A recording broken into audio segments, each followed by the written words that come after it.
신약 개발은 하루아침에 이루어지지 않습니다. 한 알의 약이 탄생하기까지 수십 년의 연구와 수천 번의 실험이 필요합니다. 인류의 역사와 함께 끊임없이 이어져온 질병 정복의 꿈. 독성 항암제 없이도 치료 효과를 되살려 환자의 생명을 연장하는 것이 우리의 최종 목표입니다. 그 꿈은 멈추지 않았고 새로운 시도 속에서 도전은 계속되어 왔습니다. 그럼에도 불구하고 이 신약 개발을 포기하지 않는 이유는 환자들한테는 0%의 희망밖에는 남지 않기 때문입니다. 그리고 이제 혁신의 서막을 알리는 게임 체인저가 신약 개발의 판도를 바꾸고 있습니다. AI 도입은 신약 개발 전 과정에서 시간을 획기적으로 단축할 수 있다라고. 자동적으로 분류를 해준다고 하면 1분 안에도 분석이 가능하거든요. 새로운 전환점을 맞이한 바이오 산업. AI가 바꾼 신약 개발 현장을 따라 신바이오 산업의 미래를 살펴봅니다.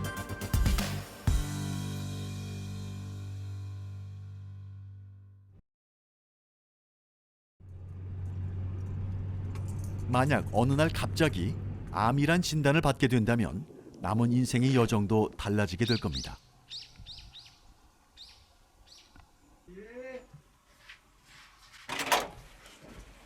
아이고, 안녕하세요. 예. 평범했던 일상이 뒤바뀐 건 3년 전인 2023년이었습니다. 별다른 이유 없이 체중이 줄기 시작했고 피로감도 계속됐습니다. 정밀 검사 결과는 췌장암 3기. 현재는 독한 항암 치료를 잠시 중단하고 철저한 면역 관리와 함께 경과를 지켜보는 단계입니다. 정기적인 검사로 암의 크기를 살피며 경과를 지켜보는 중으로 스스로 할 수 있는 건강 관리에 힘을 쏟고 있습니다. 지금 3개월마다 CT를 통해서 영상으로 암 사이즈 관찰을 하고 있고요. 영상상에 큰 변화가 없기 때문에 계속 지켜보자라는 쪽으로 교수님께서 방향을 잡으신 거고, 틈틈이 병을 이해하기 위한 노력도 이어갔습니다. 의학 서적을 읽어보고 국내외 치료 사례들을 살펴보며 스스로 치료를 위한 선택지를 알아본 것이죠. 하지만 여전히 뚜렷한 해답은 찾지 못한 상황. 아마 최초 항암제가 나온 지 한 77년이 됐더라고요. 근데 지금 시중에 우리가 치료제로 쓰는 화학항암제가 100여 가지가 넘거든요, 보면은.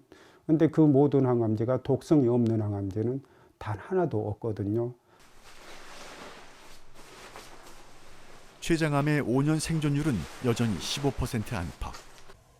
환자들은 언젠가 새로운 치료제가 나올 수 있을 거란 희망만큼은 포기하지 않고 있는데요. 유한영 씨는 하루에 한 번 집 뒤편의 산으로 향합니다.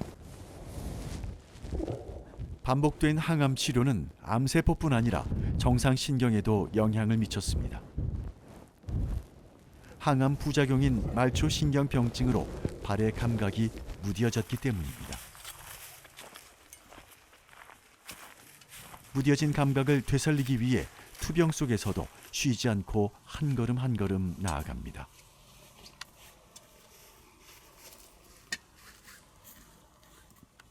맨발로 걷는 거는 제가 이 항암제를 하다 보니까 신경변증 같이 해가지고 발이 거의 감각이 떨어져서 맨발로 걷다 보면은 돌멩이도 밟게 되고 또 여러 가지 나무가지도 밟게 되고 하면서 발에 자극을 주기 위해서 맨발로 하루 3시간 정도 산에 오르내립니다.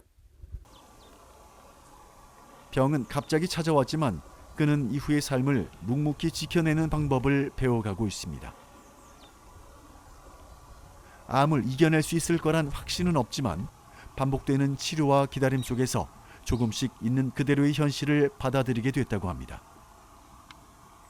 직장 생활을 한 35년 하다가 갑자기 일이 없는 상태에서 투병을 해야 되는 상황이 굉장히 좀 낯설었지만은 어느덧 이제 3년이 다 지나고 4년이 돌아오니까 이게 저의 어떤 가장 행복한 그런 그 환경으로 대박했다. 암이 아니었으면 제가 여기에 와 있을까라는 그런 생각을 해보기도 합니다. 달력에 머무는 눈길이 잠시 멈춥니다. 검사 결과를 기다리고 다음 치료 일정을 가늠하며 새로운 약을 기대하는 시간들이 스쳐 지나갑니다.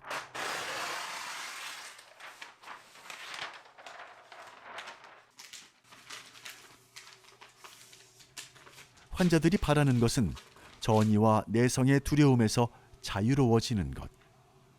그렇게 조금 더 길어진 내일을 맞이하는 것입니다. 이 암이 어디로 전이 될까 하는 두려움이 굉장히 크거든요. 그렇기 때문에 내성과 전이에 대한 그런 약물들이 개발되어야 된다라고 생각합니다. 이처럼 암 치료의 가장 큰 난제는 전이와 내성입니다. 전이는 암세포가 혈관이나 림프관을 타고 다른 장기로 퍼지는 현상을, 내성은 암세포가 약물에 적응해 치료 효과가 사라지는 상태를 말합니다.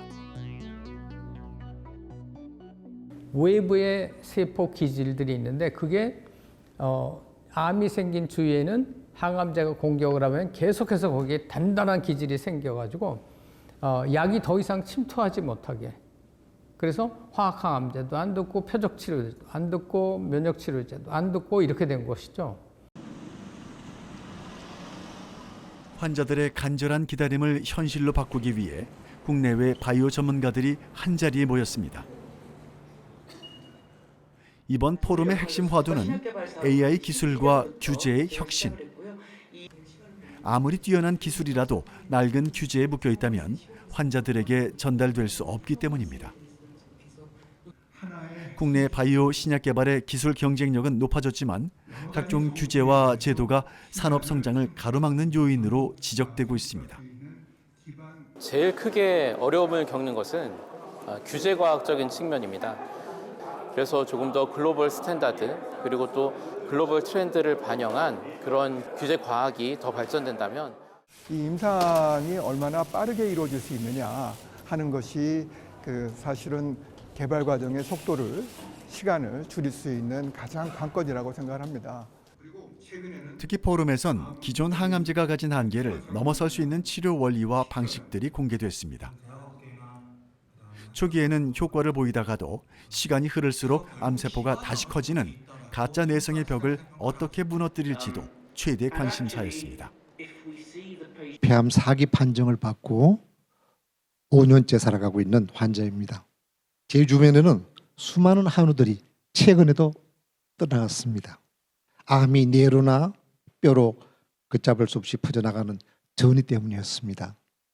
왜 도대체 항암제를 반복 투여하면 내성이 생기고 약효가 떨어지는가였습니다. 암세포가 생존하기 위해 주변에 카프를 조정을 해서 소위 세포 외 기질, 암의 방어막을 갖다가 형성을 한다. 병의 치료에서 중요한 것은 무엇보다 골든타임입니다. 진단 후 치료 전략을 얼마나 빠르고 정확하게 세우느냐에 따라 생존율은 크게 달라질 수 있습니다. AI는 방대한 임상 데이터와 유전체 정보를 분석해 환자별 최적의 치료 경로를 도출하는 데 활용되고 있습니다. 신약 후보 물질 탐색부터 약물 반응 예측, 내성 가능성 분석까지 치료의 시간을 앞당기기 위한 AI 기술 경쟁이 시작된 겁니다. AI를 제약업계에서 신약을 만드는 데 활용하는 데는 이제는 거의 다반사가 되어 있습니다. 근데 저희는 약물의 치료 기전을 찾는 데 사용을 하고 있습니다. 하나의 약물로 여러 기전, 동일한 기전을 통해서 여러 적응증을 치료할 수 있는 문이 열린다고 그러면 그만큼 우리도 신약 강국에 들어갈 수 있는 문이 훨씬 확대되는 것으로 생각을 하고 있습니다. 글로벌 AI 신약 개발 시장은 매년 30% 이상 가파르게 성장하며 오는 2030년에는 100억 달러, 우리 돈 약 13조 원을 훌쩍 넘어설 것으로 전망됩니다. AI는 후보 물질 탐색 기간을 단축하고 임상 실패 확률을 낮추는 기술로 주목받고 있습니다. 미국과 유럽에서는 AI를 기반으로 발굴한 신약 후보가 이미 임상 단계에 진입했고 국내 역시 제약, 바이오 기업들이 AI 전담 조직을 신설하며 연구 경쟁에 뛰어들고 있습니다. 지난 2월 암세포 전이에 관여하는 복합 기전을 동시에 조절하는 다중 표적 전략을 발표해 주목받은 국내 바이오 기업. 혁신의 중심에는 인공지능이 있었다는 설명입니다. 저희는 전 세계적으로 AI 서비스가 시작된 지 불과 3개월 만에 AI를 이용한 신약 개발팀을 발족을 시켰습니다. 저희가 연구한 전임상 데이터, 방대한 전임상 데이터를 AI를 통해서 학습을 시키고 그리고 AI를 통해서 분석을 해서 기존의 학설과는 좀 다른 새로운 발견들을 할 수 있었는데요. 연구진은 수년간 축적한 방대한 전임상 데이터를 AI에 학습시켜 새로운 발견을 이뤄냈습니다. 전이와 내성의 장벽을 허무는 연구. 암세포 자체가 아니라 암을 둘러싼 병리적 환경에 접근하는 방식으로 암 치료의 새로운 가능성을 제시했습니다. 저희는 암세포 자체가 아니라 암세포가 약물을 피하기 위해 만드는 병리적 환경을 연구하고 있습니다. 암세포 주변에 형성된 약물의 침투를 방해하는 비정상적인 조직 환경을 어떻게 다시 정상적인 상태로 되돌릴 수 있을지를 연구하고 있습니다. 이 접근은 암 치료에만 국한되지 않습니다. 면역 과활성화와 조직 섬유화가 질환을 악화시키는 류마티스 관절염, 섬유화증 등에서도 적용할 수 있는 연구가 진행 중입니다. 동일한 병리 구조를 가진 질환으로 적용 가능성을 확대하고 있는 것이죠. 페네트리움은 질병을 지속시키는 환경을 조성하는 과활성화된 세포를 억제하여 환경을 정상화시키는 것입니다. 따라서 류마티스뿐 아니라 똑같이 주변 세포가 과활성화된 그런 암이나 섬유화증 같은 난치성 질환에도 근본적인 치료 효과를 기대할 수 있는 것입니다. 질병의 원인 세포를 직접 공격하는 대신 질병을 유지시키는 환경을 바꾸는 접근. 바이오 산업계에선 이를 신약 개발 전략의 변화로 평가합니다. 암에서 보여줄 수 있는 그런 외부의 기질하고 비슷하다는 거, 병리적 기질이 비슷하다는 걸 알게 돼가지고 degenerative disease라고 얘기할 수 있는 여러 가지 뭐 파킨슨 디지즈라든지 이런 쪽으로도 계속 확장해 나갈 수 있는 것이죠. 드디어 이런 비슷한 병리 구조를 가지고 있는 질병에 대해서는 이 약을 가지고 다 치료가 가능하다라는 것을 알게 됐거든요. 그래서 이거는 소위 그 신약 개발하는 데 있어서 패러다임 쉬프트다. 이와 함께 국내 바이오 기업들은 단일 신약 개발을 넘어 데이터를 축적하고 분석하는 플랫폼 전략에 주력하고 있습니다.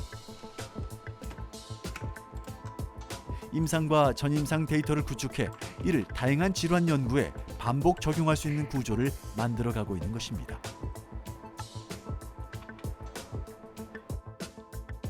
K-바이오의 경쟁력으로 떠오른 플랫폼 기술에는 AI가 핵심 도구로 활용되고 있습니다.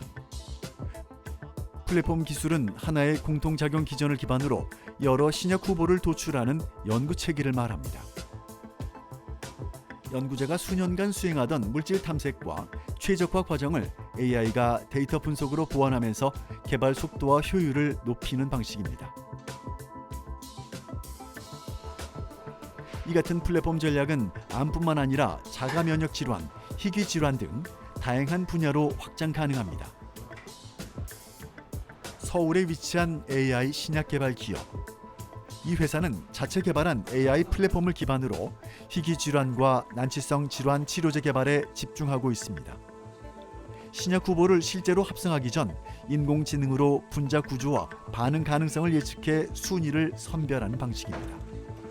합성 이전 단계에서 실패 가능성을 줄여 개발 효율을 높이겠다는 전략입니다.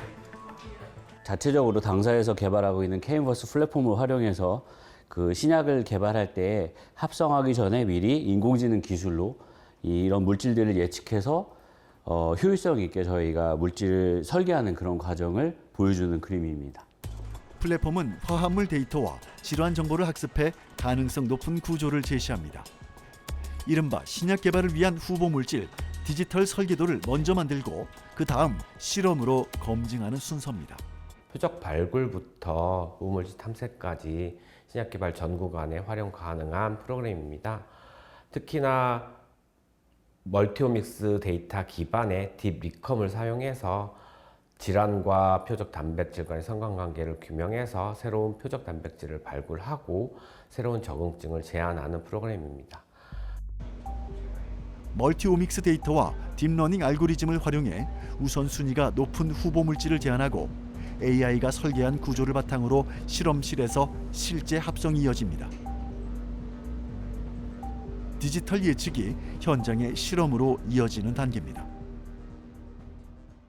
플랫폼 팀에서 AI 플랫폼 케미버스를 통해서 만들어낸 유도체들의 리스트가 있는데 그중에 우선순위가 높다고 판단되는 화합물을 실제로 합성하고 있는 과정입니다. 과거엔 수년에 걸쳐 시행착오를 반복해야 했던 화합물 발굴 작업. 이제는 AI의 정교한 예측과 정밀 합성 기술이 만나 그 시간을 크게 단축하고 있습니다. 합성된 화합물은 NMR, 핵자기 공명 분석 등 정밀 장비를 통해 구조를 확인합니다. AI가 제시한 설계가 실험적으로 재현되는지 검증하는 과정입니다. 실험 결과는 다시 데이터로 축적되는데요. 플랫폼 개발팀에서 제안한 화합물을 실제로 합성을 완료를 했고 합성된 화합물이 실질적으로 잘 합성이 되었는지 확인하기 위해서 NMR이라는 장비를 이용해서 확인을 하고 있습니다. 신약 개발은 수천, 수만 개 후보 가운데 극히 일부만 임상 단계에 도달하는 성공 확률이 매우 낮은 산업입니다. 연구진은 통상 1% 미만에 불과했던 신약 후보 물질의 발굴 성공률이 AI 플랫폼을 통해 수십 배 이상 끌어올릴 수 있을 것으로 기대합니다.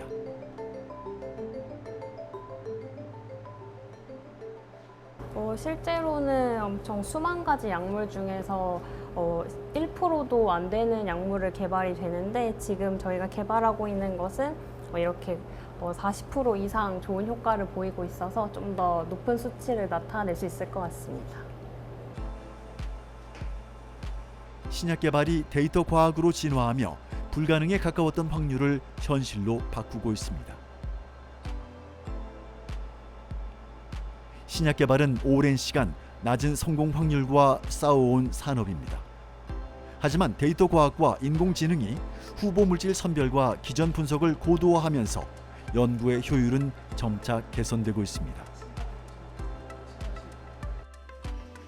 그러나 신약 개발 속도가 빨라졌다고 해서 모든 문제가 해결된 것은 아닙니다. 암 환자의 경우 유전자 변이와 병리적 특성은 사람마다 다릅니다. 같은 암이라도 치료 반응은 서로 다르게 나타나기 때문입니다. 이제 바이오 산업의 연구 과제는 빠른 개발에서 정확한 맞춤형 진단과 치료로 조금씩 확장되고 있습니다. 유전체 기반 정밀 의료 기업. 이곳은 방대한 임상 유전체 데이터를 AI로 분석해 환자 맞춤 치료를 지원하는 기술을 개발하고 있습니다. 한 번의 검사로 수많은 유전자를 동시에 대량으로 분석할 수 있습니다. 병원에서 나오는 유전체 데이터 아니면 임상 데이터 또는 병리 이미지 같은 데이터들이 좀 방대하거든요. 그걸 분석할 수 있는 부분에 있어서 사람이 하기에는 좀 한계가 있다고 봅니다.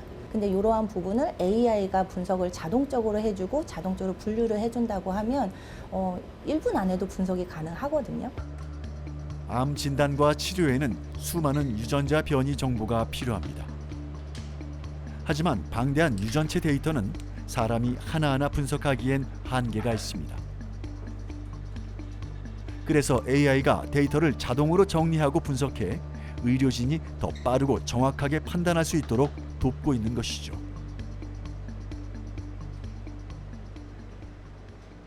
난치성 암 환자에게 제공받은 DNA를 이용해서 표적 항암제 처방을 위해 유전자 돌연변이 유무를 검출하는 데 사용하고 있습니다.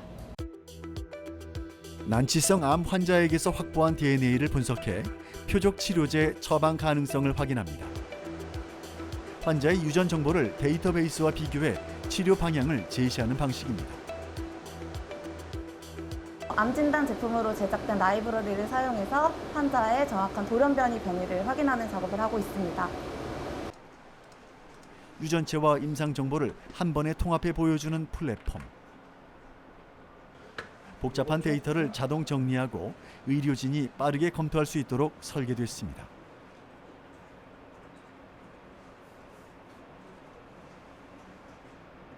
유전체 임상 정보와 함께 유전체 정보를 한 번에 볼 수 있는 플랫폼이라고 보시면 되는데요. 유전체라는 것 자체가 광범위한 엄청나게 많은 데이터이기 때문에 그거를 통해서 저희가 다 자동 분석을 해서 사용자가 손쉽게 분석을 하시고 변이 리뷰를 하시고 임상적인 소견을 작성하실 수 있도록 저희가 개발을 한 플랫폼이라고 생각하시면 됩니다. 특정 암 변이를 정확히 찾아내는 것은 표적 치료제 선택의 핵심입니다. 유전체 분석은 맞춤 치료의 출발점이 되고 있습니다.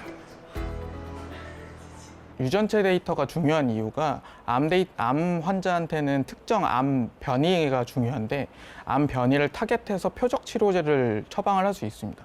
그렇기 때문에 저희 플랫폼을 이용을 하셔가지고 암 표적 치료제가 타겟으로 되는 변이를 탐지하시는데 이런 플랫폼을 사용하고 계십니다.